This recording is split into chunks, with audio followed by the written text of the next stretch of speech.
All right. Hey, Falcons, it's Mrs. Abdul, and we are continuing our 10-year author retrospective. So the interview today is with Jack Gantos, who was our author in October of 2015. So 6 years ago, Jack Gantos actually came both to the high school as well as to some of our middle schools. So our first question usually, Jack, is what have you been doing in that span of time after visiting Albany High? So 6 years, like, can you remember those 6 years and what's been happening since then? Wow, that's a pretty good stretch. So in 6 years, I think I think I've written three novels in 6 years. Usually, I give myself about 2 years per novel. When you look at the writing and then the speaking, so then I speak at 40 schools a year. So that'd be 240 schools, and all over the world. So then I travel around as well. So I would say that I've been fairly busy, and this year I would say is a little bit of a gray shadow on my year. I would love to say that I'm not that affected by it, but I think I am affected by it. And this morning, I woke up this morning, and it was like my brain was on fire this morning. You know, I watched that inauguration last night, and I woke up like a new blossom. There you go. And I thought, this is great. We're going to get through this, and by the fall, we are going to be ready to roll. So in terms of, your pacing and your travel schedule, do you set aside a certain number of days that you will travel? And then if you've exceeded that limit, then you back off from some visits, in the past? Or do you travel pretty much wherever people will ask you and your schedule accommodates? Sort of a combination of those. I try and keep it within limits, because I'm always thinking of my production, and I have deadlines that I have to reach. So I sort of look out at the calendar, and then I think, okay, what can I fit in? What can't I fit in? Sometimes there'll be a choice, like a choice job, like, oh, the American Embassy School in Moscow wants you. Well, you think, yeah, I could do that. So you sometimes pick based on where it is, right? It gives you those. Have you had a favorite place, like location that you've been to, whether it was atmosphere or, landscape or something that really struck you? Well, Hawaii never hurts anybody's feelings. Indonesia was really terrific. And Japan, I've been to Japan 5 times, and Wow. and I would say that Japan for me is drop everything and go to Japan. Well, if you want to, Jack, I'm just putting it out there. Next summer, that is a trip that I am coordinating at our school. So we have been trying to do this for about a year and a half, and obviously things keep rolling in the opposite direction that we need to. So that is hopefully summer next year that I will have my first trip to Japan. So with students here at Albany High. So you're gonna love it. It's really terrific. So like maybe when you get to retirement, you might, find a place there, or it's quite a commute, but I would. It's possible. It's possible that you could go for a month at a time instead of a 2-week stretch. Usually, when I go, I would go. I'd bring my wife and daughter as well. So I try and take the Japan trip, put it into my daughter's school calendar, and then we would all go together.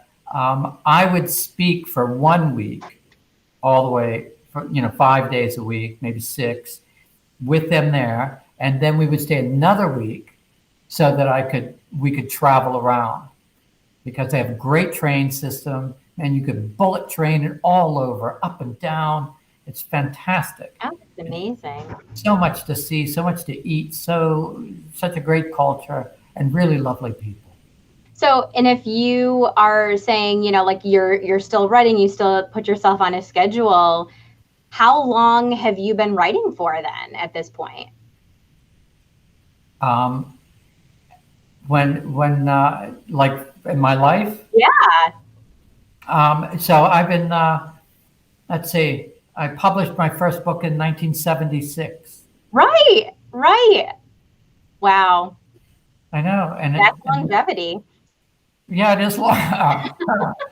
So, I mean, I'm I hoping guess, for a little more. Yeah. right. Well, so, I mean, there are always ideas and thoughts. Like, do you still, when you were here, were showing the students your journals Yes. that you keep? Is that still your process, or have you changed and adapted and tried new things? No, it's still pretty much the same. I think that some of those childhood habits that I picked up with keeping diaries and journals have always been my go-to. I always feel very comfortable opening a small journal and writing. I never have an issue with that. Typing, sometimes typing directly in, composing directly on the computer. I do it, but I would say that's not my favorite way to do things. I still find that the journal, between the pen and the paper, you have all kinds of flexibility in there, and you can draw lines and arrows and numbers and letters that connect this sentence to this sentence, and you can be much more playful, I find. And then at the end of the day, then you can type it in, and then But I play in the journal better than I play on the computer. And would that be like, without putting words in your mouth, do you think that in terms of advice for creative types or anybody just to kind of get something out, that if you haven't tried journaling, pen to paper, that would be something that you would suggest? I do suggest it because also one of the really one of the great gifts of creativity is the trickery of randomness. And there you are walking down the street. Here comes that brilliant idea. There you are, eating, and here comes that brilliant idea. There you are, and just in the back seat of a car, and here comes that brilliant idea. And I always have, here's my little journal, and that just goes right in the pocket. And here's my pen right there, that goes right in the pocket. And instantly, like that, you make that note. Instead of being that person that's like going, oh my God, I hope I don't forget. I hope I don't forget. Hope I don't. And when you get that perfect sentence and you see it and it's perfect, and then you let it go from your memory for a moment, and then you go to reconstruct it. You're like, did this word go here or here? What was the adjective? Where was the adverb? What? And then you're playing with that, and you get a little insecure about recapturing. Yeah. That's why just a quick little note. That's what I woke up this morning. I don't know if you can. Oh, yeah. The back of an envelope. The back of an envelope. And I was like, oh, that's such a good idea. and somebody might be pausing that right now, rewinding just a little bit, blowing that up, Yeah. I don't know what's on there, but I think it's okay. So that's what I still trust, what got me here. And as a kid, that journal was important and a pen was important. And it still works for me. Computer, fantastic. For rewriting, fantastic. For, just having it pop up, the whole manuscript flowing through, fantastic. Searching for things, fantastic. But for that daily bit, the paper and pen.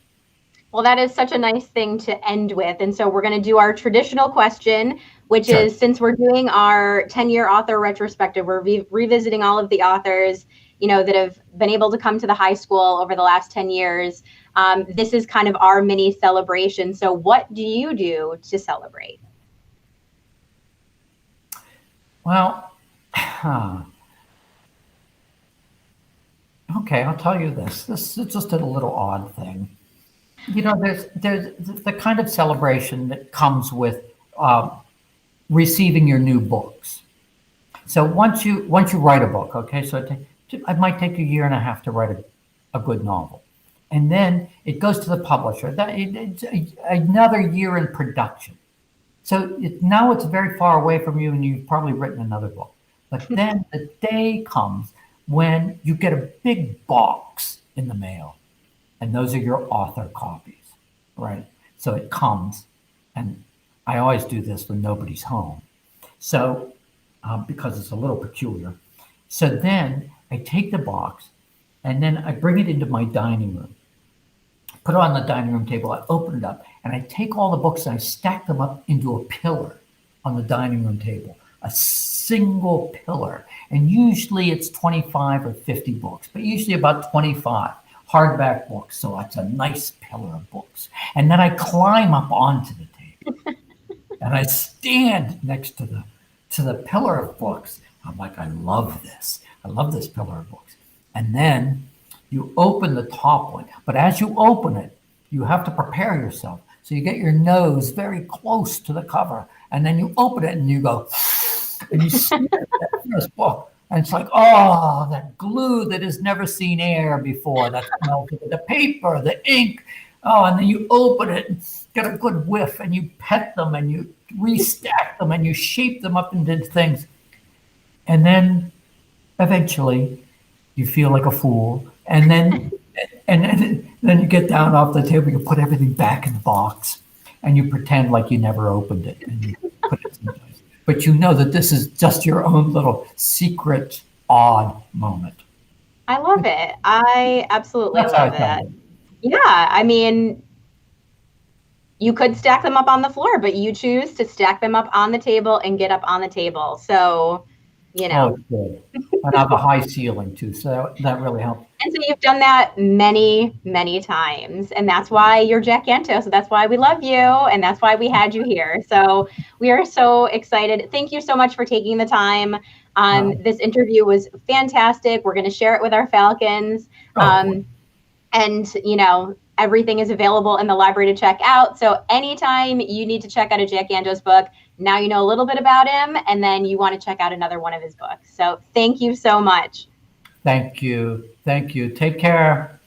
I'll see you again sometime soon, I hope.